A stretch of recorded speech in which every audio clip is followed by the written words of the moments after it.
সালামু আলাইকুম। ডক্টর মোহাম্মদ ইউনূসের এক বিবৃতি নিয়ে ভারত এবং বাংলাদেশের মধ্যে যে তোলপাড় অবস্থা, মানে ভারতের ত্রিপুরা এবং আরো যে রাজ্যগুলো আছে তাদের যারা প্রধান আছেন বা রাজনৈতিক ব্যক্তিত্বরা আছেন, মোটামুটি পারানা রাতারাতি বাংলাদেশের চট্টগ্রাম দখল করে ফেলে, তারপর সেখানের যে সমুদ্র বন্দর আছে সেটাকেও দখল করে ফেলে। কিন্তু ডক্টর মোহাম্মদ ইউনূসের এই বক্তব্য কি নতুন? না, আজ থেকে প্রায় গনে গনে 13 বছর আগে ঠিক একই বক্তব্য দিয়েছিলেন ডক্টর মোহাম্মদ ইউনূস। কিন্তু তৎকালীন প্রেক্ষাপটে তিনি ছিলেন গ্রামীণ ব্যাংকের এমডি ডক্টর ইউনূস, আর এর বাহিরে তিনি আসলে ওই রকম লেভেলের কোনো ব্যক্তি ছিলেন না যেটা নিয়ে ভারত কনসার্ন করবে। নাম্বার 1। নাম্বার 2, তৎকালীন প্রেক্ষাপটে ক্ষমতায় ছিল বাংলাদেশ আওয়ামী লীগ। সো সরকারের বাহিরে, যেমন ধরেন আমি আপনি সারা দিন রাত ভারতের নিয়ে কোনো কথা বলা, আর এই মুহূর্তে উপদেষ্টা আসিফ মাহমুদ অথবা মাহফুজ তারা যদি কোনো কথা বলে সেটার মধ্যে আসমান জমিন ফারাক আছে, কারণ রাষ্ট্র টু রাষ্ট্র। ডক্টর ইউনূসের এই মন্তব্য নিয়ে যখন বিতর্ক চলছে তখন এটার পক্ষে একটা ক্লারিফিকেশন দিয়েছেন ডক্টর ইউনূসের যিনি হাই রিপ্রেজেন্টেটিভ আছেন ডক্টর খলিলুর রহমান। তিনি বলছেন যে সম্প্রতি চীন সফরে গিয়ে ভারতের উত্তর পূর্বাঞ্চলীয় 7 সিস্টার্স খ্যাত 7টি রাজ্য নিয়ে প্রধান উপদেষ্টা ডক্টর মোহাম্মদ ইউনূস যে মন্তব্য করেছেন তা নতুন কিছু না। 2012 সালেও একই মন্তব্য করেছিলেন, তখন তো এত আলোচনা সমালোচনা হয়নি। তবে আমার মনে হয় যে high representative doctor Khalilur Rahman আছেন, পিএইচডি ডিগ্রি নিয়েছেন ঠিকই, তিনি কি আসলে বোঝেন না নাকি বুঝেও না বোঝার ভান ধরলেন?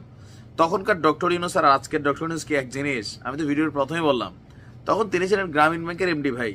এর বাহিরে নোবেল 100টা পাইলেও লাভ নাই, কারণ তার কথায় ভারত সরকার কনসার্ন করার কোনো প্রয়োজন ছিল না। বাট এই মুহূর্তে তিনি রাষ্ট্রের প্রধান, তার একটা বক্তব্য অনেক দূর গড়াবে, এটাই স্বাভাবিক। তো সরকারের এই রিপ্রেজেন্টেটিভ বলছেন যে শুধু তিনি নন, এটা নিয়ে 2023 সালে জাপানের প্রধানমন্ত্রীও প্রায় একই ধরনের মন্তব্য করছিলেন। আপনার সরকারের পক্ষ থেকে বলা হয়েছে কানেক্টিভিটি এই অঞ্চলে সম্ভাবনার দুয়ার খুলে দেবে, যাদের জন্য সমুদ্রে অ্যাক্সেস পাওয়াটা কঠিন তাদের জন্য আরো বেশি। আমরা কিন্তু জোর করেও কারোর উপর কানেক্টিভিটি চাপিয়ে দেব না।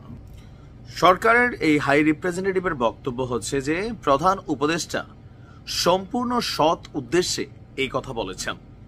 এখন যদি কেউ অন্য কোনো ব্যাখ্যা দেন তাহলে তো কোনো কিছু করার নেই, তবে এটুকু বলতে পারি সবার ভালো উদ্দেশ্যে ডক্টর মোহাম্মদ ইউনূস এই কথা বলেছেন। আর ভারতের 7 সিস্টার নিয়ে চীনের যে কথাটা প্রধান উপদেষ্টা বলেছেন এটা নতুন নয়, আর এটা নিয়ে আগেও তিনি কথা বলেছেন, আর বাট এটা নিয়ে তখন এতটা আলোচনা সমালোচনা হয়নি। এখন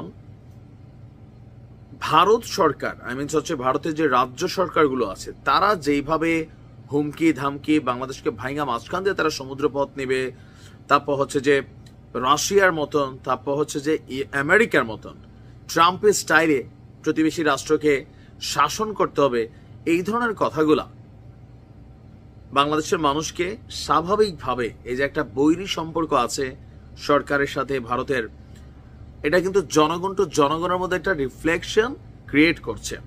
কেন?